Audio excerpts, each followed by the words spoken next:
All right, this is number 8 on the Math 3 EOC practice test. You can see here, now we can use a calculator. This starts the calculator portion if you need it. All right, what is the sine of theta if theta is an angle in the third quadrant and tangent equals 1? All right, so what does that tell us? So first let's talk about the third quadrant. If you remember, anytime you have a graph, you've got x's, this is your x and your y. And even with the unit circle, our x's are positive and our y's are positive. So we got positive, positive.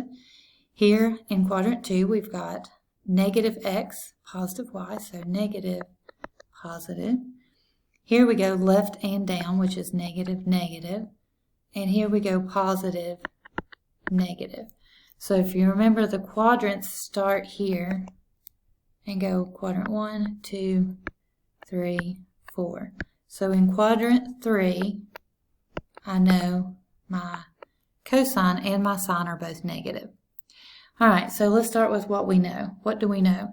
We know that we're talking about tangent of theta, and we know the tangent of theta equals the sine of theta over the cosine of theta.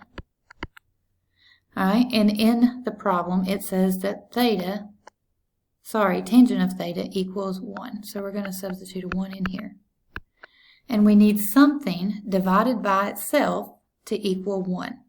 So we know that has to come from that middle angle of 45 degrees because it has the same sine and cosine.